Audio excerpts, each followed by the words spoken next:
Oi pessoal, tudo bem?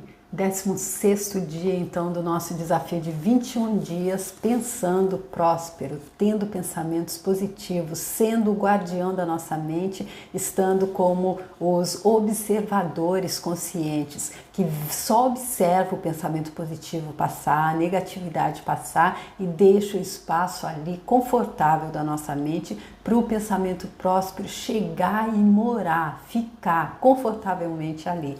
E aí a gente está estudando o livro da Catherine Ponder, que nesses 21 dias, que é o livro As Leis Dinâmicas da Prosperidade. Ele veio para se juntar a nós, As Leis Dinâmicas da Prosperidade, da Catherine Ponder. Ela que é uma pastora, uma ministra da Igreja da Unidade lá dos Estados Unidos, uma igreja que prega então baseada nos textos bíblicos, que Deus fica muito chateado quando a gente não busca a nossa riqueza financeira, a nossa riqueza material e também toda a prosperidade que vem junto com isso. Ou dizendo melhor, quando a gente não busca prosperidade em todos os setores que passa também pela riqueza financeira. E ela diz no livro que quando a gente vai estudar as leis dinâmicas da prosperidade, que são leis que vão trazer mudança, ela diz que essas leis, se aplicadas, elas podem mudar uma vida de falta e escassez, de miséria, para uma vida de prosperidade e abundância em todos os setores. Porque ela deixa bem claro que prosperidade e abundância, quem tem consciência, sabe que prosperidade e abundância não é só financeira, é prosperidade de saúde, de alegria, de paz de espírito, de iluminação, de sucesso profissional, de bons relacionamentos, e tudo isso faz parte da prosperidade do pacote. E ela diz então que colocando essas leis que ela está ensinando aqui, a gente pode alcançar toda essa prosperidade. E ela diz que há que se observar sempre estar nesse modo positivo, pensando positivo, com a certeza de que há pó de ouro no ar para todos nós. E aí por isso eu decidi estar começando cada um desses vídeos com essa citação dela: há pó de ouro no ar e para mim. Através do pensamento próspero, decidido e deliberado, eu agora assimilo esse pó de ouro. E a partir desse momento, eu passo a experienciar os resultados dourados. E aí a gente se vê sendo impregnado pelo pó de ouro. A gente visualiza esse pó de ouro caindo sobre a gente, que tem um vídeo que ela explica como cientificamente isso é comprovado, de que há pó de ouro no ar. E aí, aquela outra, eu falei para vocês que eu iria eleger uma frase das que ela dá para que nós possamos fazer juntos. E eu escolhi essa: agora tudo e todos me fazem prosperar e eu faço prosperar a tudo e a todos. Nesse modo, então, prosperemos juntos. Vamos continuar lá, então, a leitura hoje, mas eu vou ler novamente a última frase da leitura do vídeo anterior, que é: de fato, você pode se tornar uma parte da nova fronteira do bem universal que agora está se espalhando pelo planeta. Eu achei super forte, poderoso entender isso. Fazer parte da nova fronteira do bem universal é entender isso, entender que isso de pensar que eu não preciso de muito, seria se eu estivesse num planeta onde todos estivessem. Mas se há tanta miséria no meu entorno, eu preciso de muito e de expansão de consciência para saber como ter e doar, como ter e ajudar, como ter e fazer como o professor Hélio Couto ensina: estudar, trabalhar e ajudar, tá bom? Então, bora lá para o capítulo 8 e o subtítulo é Atitudes prósperas em relação ao dinheiro. Recentemente, um amigo me enviou um cartão postal engraçado onde se lia: rico ou pobre, é bom ter dinheiro. Estou certa de que a maioria de nós concordaria com isso. Muitas coisas maravilhosas vêm sendo escritas sobre dinheiro e sobre o nosso potencial de possuí-lo cada vez mais. Disse que mais pessoas chegaram à fortuna desde a Segunda Guerra Mundial do que em qualquer outra época equivalente. Um escritor declarou: você ainda pode fazer ganhar milhões. Outro disse com ousadia: suas chances de se tornar um milionário são melhores do que você pensa. Quando estudamos as vidas e as experiências de pessoas de mente próspera, descobrimos que essas pessoas têm sempre uma atitude amigável com o dinheiro. Porém, percebe-se que a atitude mais generalizada é a de que há algo de errado em se ter dinheiro e ser próspero.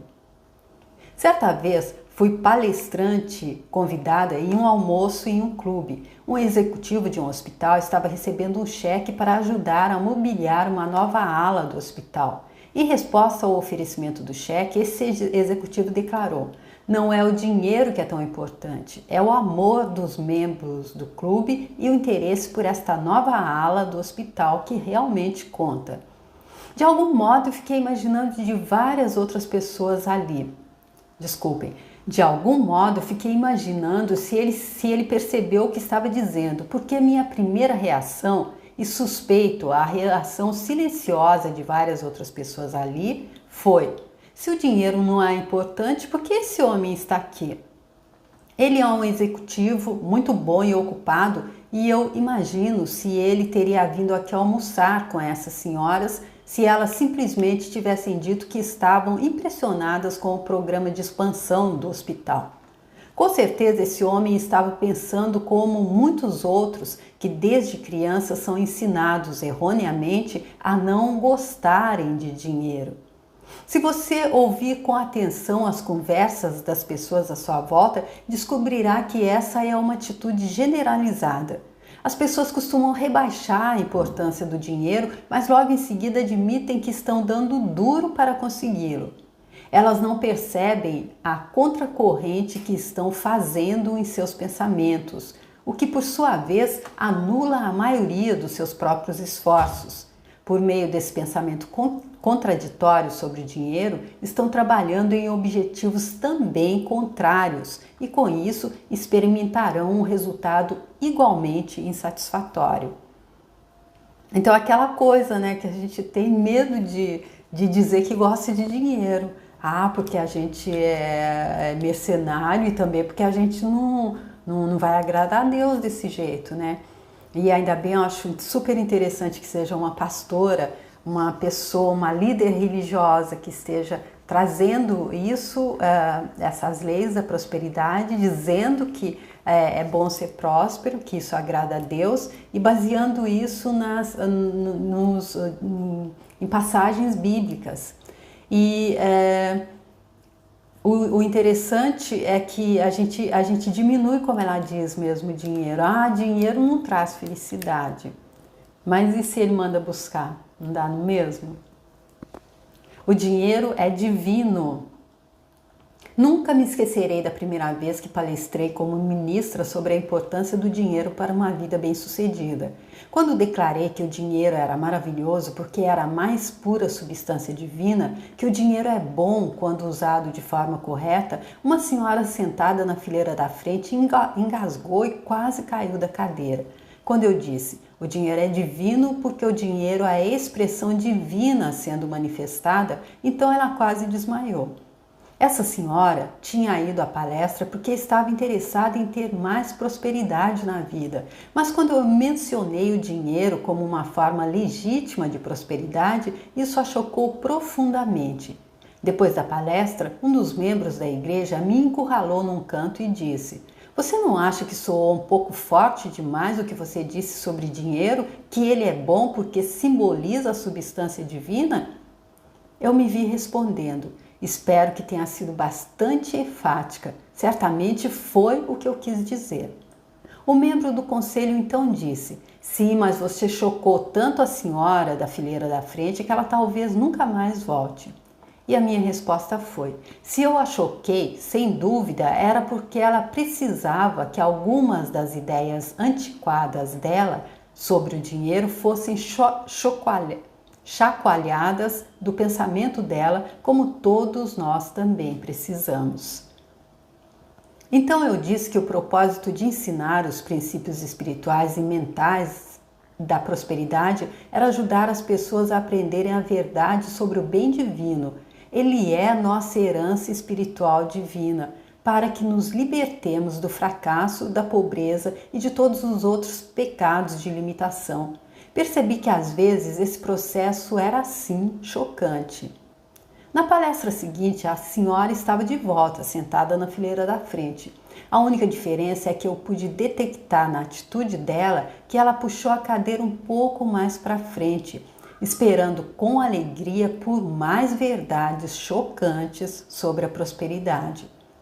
Depois que essa senhora foi a várias palestras, acalmou consideravelmente suas fortes atitudes em relação aos prós e contras da prosperidade. No devido tempo, ela veio me ver e confessou que quando começou a assistir às palestras de prosperidade, a vida e os assuntos dela, financeiros ou não, estavam terríveis. O marido a tinha abandonado, os filhos pareciam ter se voltado contra ela. O médico previra que ela estava a ponto de ter um colapso nervoso. Ela tinha um bom emprego, mas o dinheiro nunca parecia dar para nada e ela não podia conviver com os colegas de trabalho. Ela até mesmo se envolveu em um processo judicial relativo ao antigo emprego. Porém, semana após semana, ela começou a ter novas ideias sobre prosperidade e sucesso e a atitude dela mudou por completo, assim como todo o estilo de vida. O marido dela voltou e ela aos poucos foi capaz de estabelecer uma relação harmoniosa com os filhos. Além disso, ela não teve um colapso nervoso. O processo relacionado ao antigo emprego foi resolvido de forma tranquila e amigável, fora do tribunal, e ela começou a descobrir alegria e satisfação no trabalho.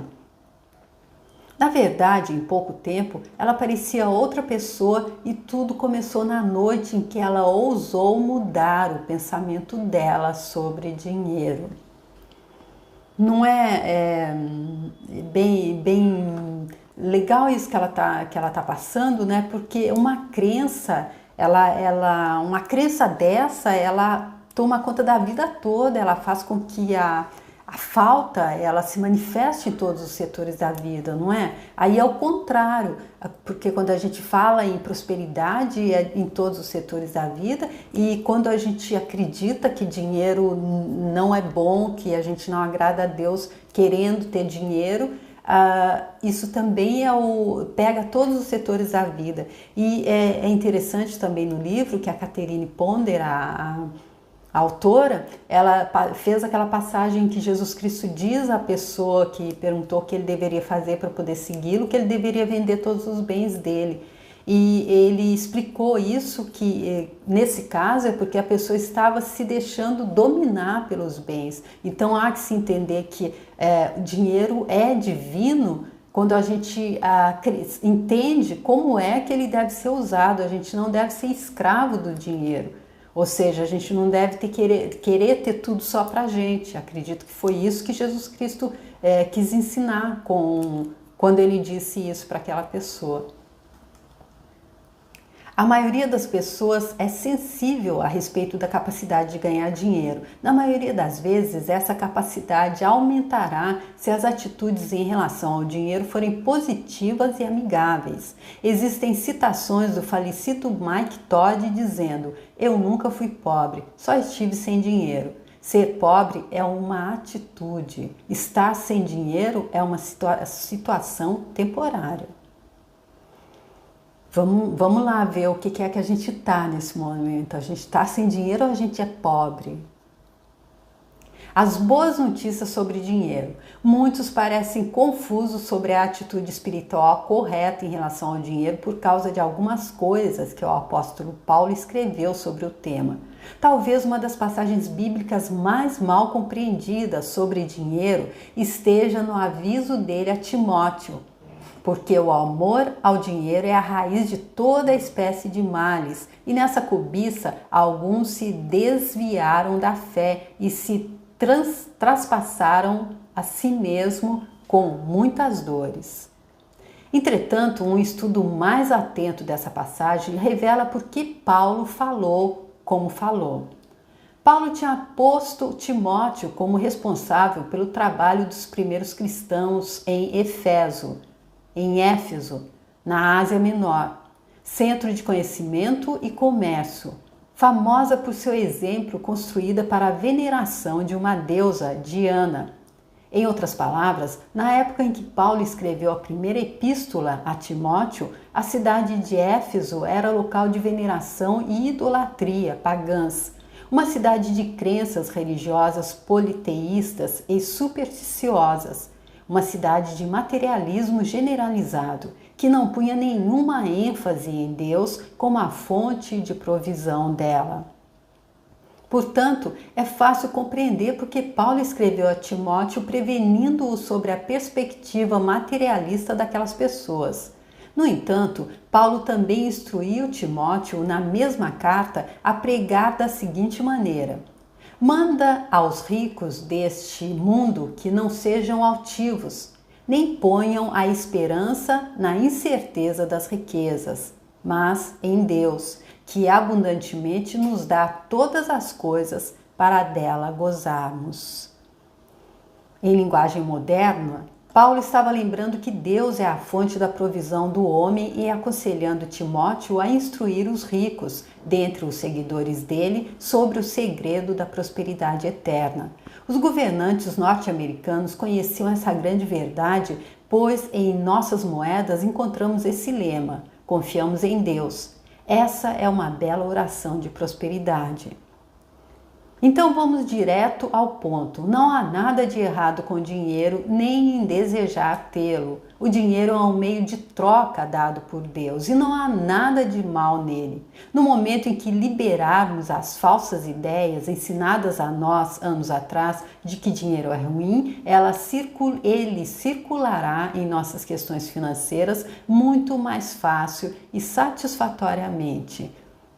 E aí, gente, com essa passagem aqui, vocês devem ter notado que é exatamente a mesma coisa que Jesus Cristo disse lá na explicação quando ele disse para aquela pessoa que ela deveria vender os bens dela, e depois ele disse que coitados seriam aqueles que pusessem a confiança dele nos bens materiais sem pensar em Deus. E é exatamente isso que o Paulo está dizendo aqui também para Timóteo, que manda os ricos deste mundo que não sejam altivos, nem ponham a esperança na incerteza das riquezas materiais, mas não é o dinheiro, é a sua atitude com relação ao dinheiro. Ou seja, se você é o seu grau de expansão de consciência que vai determinar se o dinheiro para você vai ser um bem ou vai ser um mal, acredito.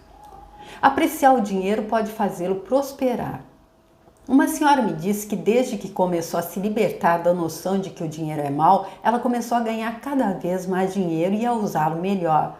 Antes, todo o dinheiro ia embora 3 dias após o pagamento, mas agora ele parecia sempre suficiente para compartilhar e poupar. Ela é, na verdade, a pessoa mais generosa que conheço.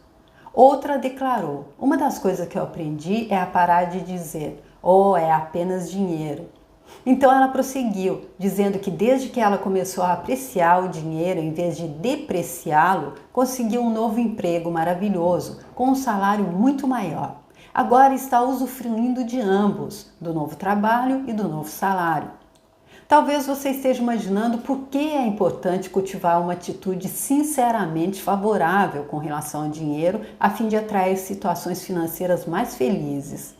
Bem, o dinheiro é pleno de inteligência do universo. a partir da qual ele foi criado. O dinheiro reage às suas atitudes com relação a ele. A lei da atração mental diz que você atrai qualquer coisa que aprecia, repelindo qualquer coisa que deprecie. E o dinheiro responde de acordo. Se você pensa favoravelmente sobre ele, você o multiplica em seu meio. Se você critica ou condena seu próprio dinheiro ou de outros, você o dissipa e o afasta. E não é, gente, que dizem que tudo tem consciência. Eu acredito que, especialmente, inclusive o dinheiro, que é tão polêmico, né? Então você deprecia, mas é só dinheiro. Mas dinheiro é sujo.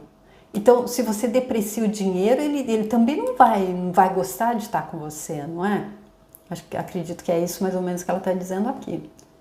Talvez você tenha percebido que essa lei trabalha de acordo com seus estados de espírito.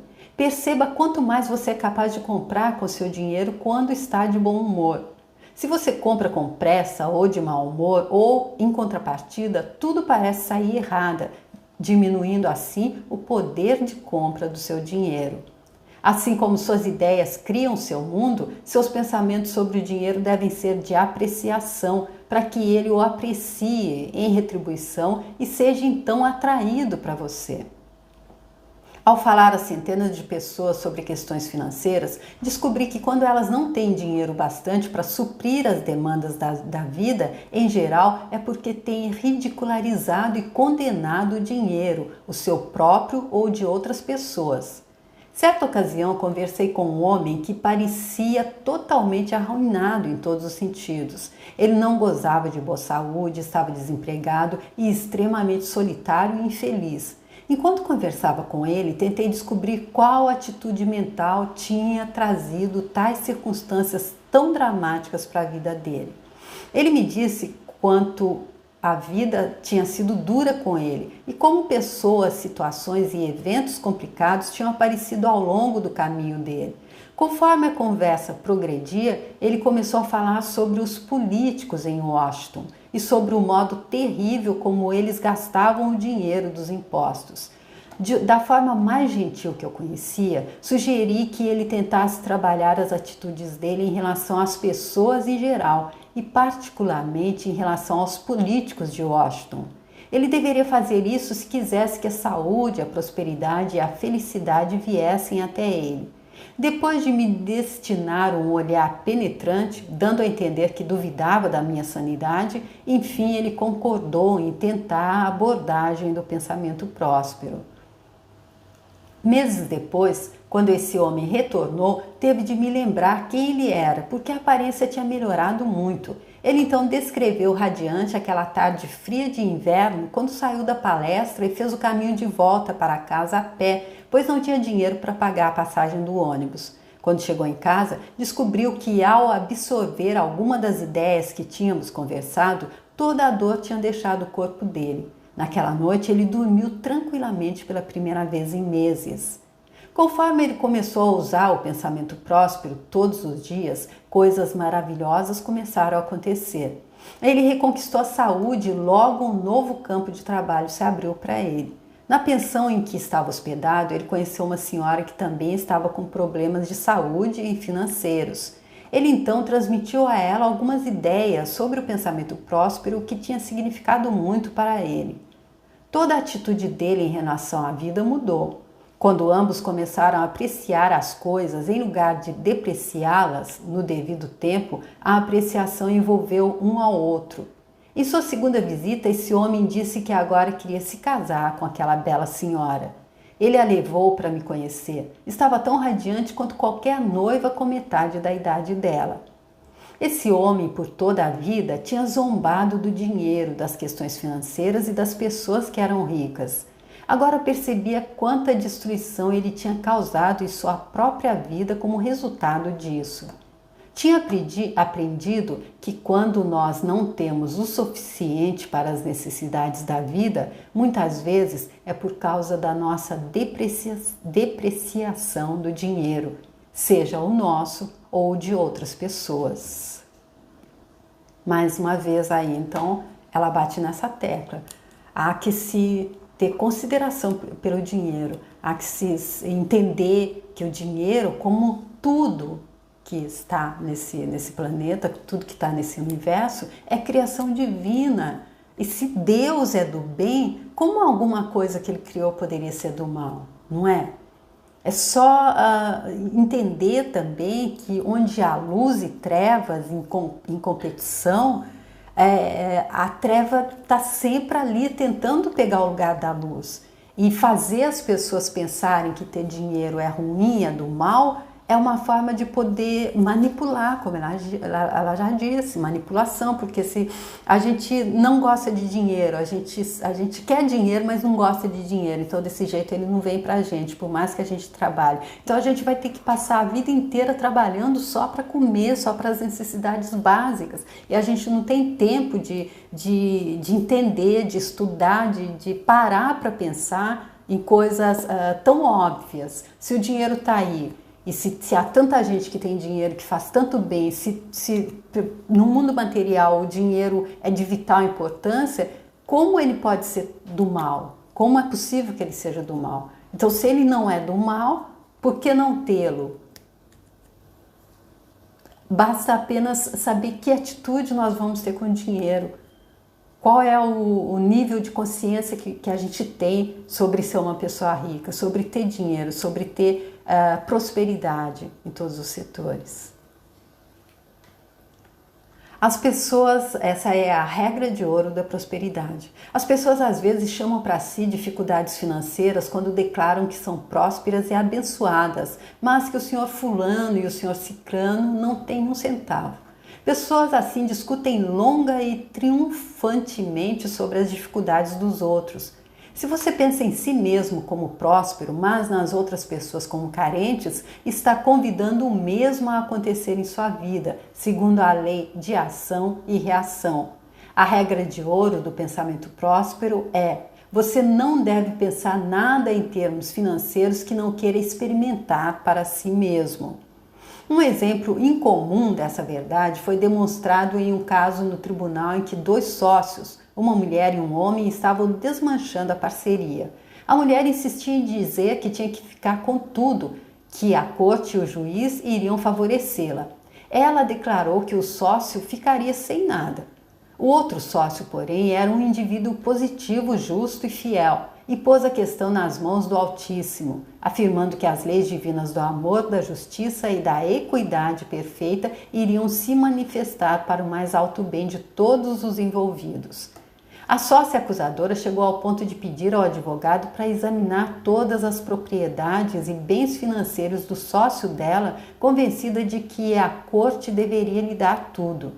Ela pensava constantemente em si mesma como próspera, mas declarava que seu sócio seria deixado na mais completa miséria.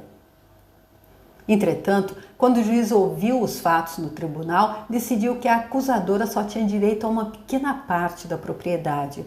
Ele designou o resto dos bens financeiros, que incluíam um conjunto de casas, uma fábrica de produtos de limpeza e várias propriedades imobiliárias, ao sócio que tinha orado por justiça divina.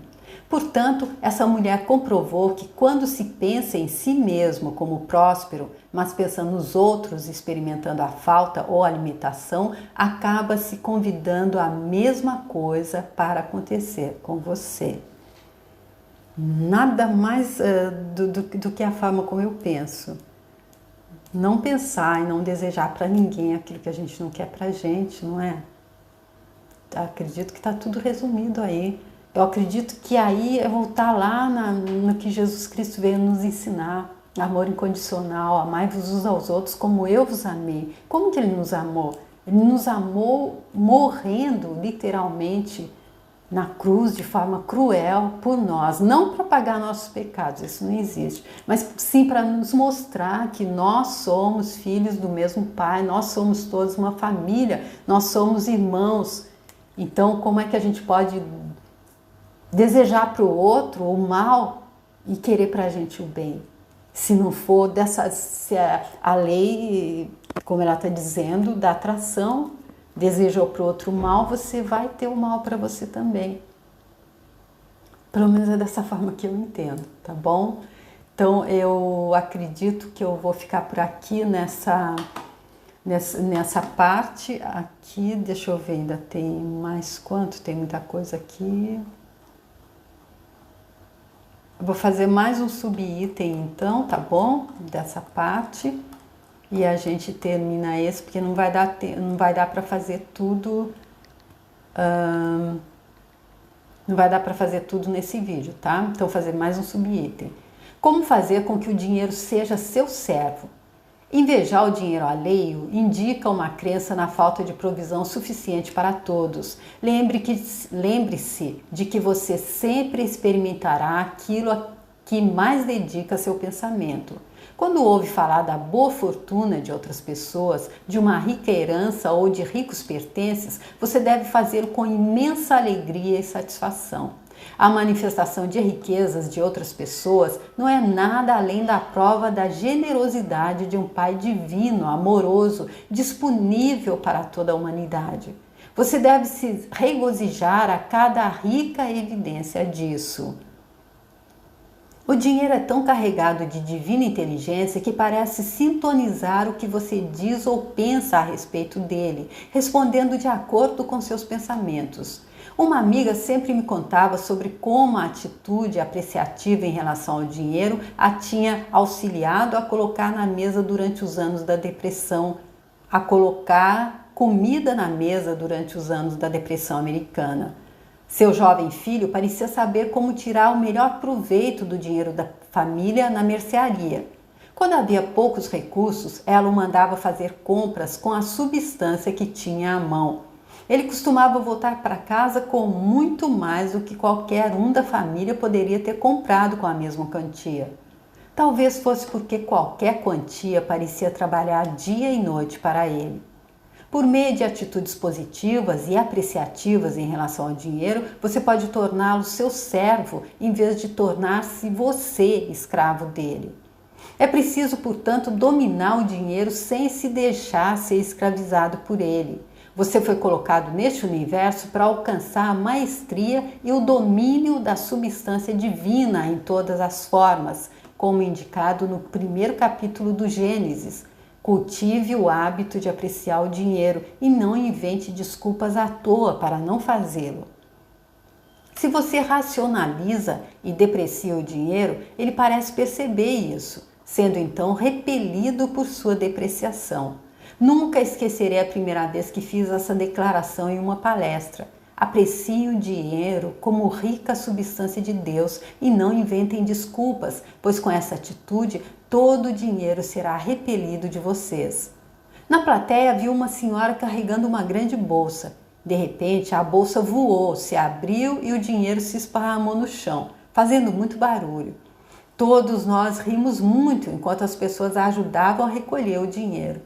É claro que levamos a experiência como brincadeira pelo bem dos sentimentos da mulher. Porém, mais tarde, quando ela me encontrou pessoalmente, lhe dei ricas declarações. Com elas, essa mulher deveria carregar a mente dela, porque dela parecia irradiar um profundo sentimento de limitação financeira. Foi como se o dinheiro tivesse ouvido o que eu estava dizendo e tentado fugir dela logo em seguida. Charles Fillmore escreveu: observe seus pensamentos enquanto estiver lidando com seu dinheiro, porque ele é conectado à fonte única de toda a substância e o faz através da sua mente. Quando pensa no seu dinheiro, que é visível como algo diretamente relacionado a uma fonte invisível, dando ou retendo de acordo com seu pensamento, você tem a chave de todas as riquezas e a razão da pobreza. Tá vendo? Então, quando você pensa no dinheiro, que é visível como algo diretamente relacionado a uma fonte invisível, a fonte do dinheiro invisível, mas ela é a fonte do dinheiro. Então, de acordo com o seu pensamento, você tem a chave de toda a riqueza ou então a razão para toda a pobreza. Porque é o que ela disse, se você se faz escravo do dinheiro, ele não vai te servir. E se você deprecia o dinheiro, também não. Talvez você tenha ouvido a história sobre o escocês descuidado que jogou uma coroa de prata pensando que era um pene de bronze na bandeja da coleta da igreja. Quando percebeu o erro, ele a pediu de volta, mas o diácono recolheu a oferta e recusou. Recolhendo a oferta, recusou. O escocês grunhiu: bem, vou ganhar crédito no céu por essa coroa. O diácono respondeu: não, você vai ganhar crédito pelo pene. Bem, gente, então eu fico aqui com esse vídeo para que ele não fique muito longo, porque esse capítulo é longo, tem mais 4 partes aqui que eu vou fazer em um próximo vídeo, então. E nesse, então, a gente fica por aqui e eu espero que tenha tido conteúdo bastante para que vocês possam estar refletindo sobre o que ela está dizendo dessa vez, nessa parte, nesse capítulo, sobre como é então o nosso relacionamento com o dinheiro, que é um dinheiro que divinamente concebido por Deus para nossa experiência aqui, nossa experiência como humanos, como seres divinos que somos, seres iluminados que somos aqui numa experiência onde experienciamos luz e trevas. O dinheiro é nada mais, nada menos do que uma forma de fazer com que a nossa experiência aqui seja melhor, acredito eu. Mas a gente tem que entender isso e tem que entender também o que é generosidade e tem que entender também o que é que Jesus Cristo veio nos ensinar quando nos disse de nos amarmos uns aos outros como Ele nos amou. Ou seja, a gente tem que aproveitar o tempo que a gente está aqui para expandir a nossa consciência. É só isso que a gente está fazendo aqui. É a única coisa que a gente pode fazer para melhorar a humanidade, de bem para os outros, é nos melhorar. E isso passa por entender os ensinamentos bíblicos, não lendo e pegando ao pé da letra, e indo dando crédito àqueles que estão deturpando esses ensinamentos para exatamente poder manipular e para poder nos deixar, então, achar que é certo não gozar de toda a plenitude, de toda a prosperidade em todos os setores. Eu ouvi uma pessoa dizer que saúde também é isso. A gente tem que ter saúde, não apenas física, mas saúde mental, saúde espiritual, saúde emocional e saúde financeira. É isso. Isso é sessão. Isso é viver de acordo com a vontade de Deus. Isso é ser um bom cristão. Isso é agradar a Deus. Tá bom? Essa é a minha opinião, só o meu ponto de vista, tá bom? Tô trazendo para vocês porque eu achei esse livro assim fantástico. Acho que os ensinamentos que ela está passando aqui são tão... Se a gente refletir sobre, especialmente se a gente colocar em prática aquilo que ela está dizendo para ser feito, mantendo o nosso pensamento no modo prosperidade, a gente pode sim sair da falta e da escassez e passar para a prosperidade em todos os âmbitos, em todos os setores, tá bom? Então eu espero vocês para o próximo vídeo. Muito obrigada, tchau!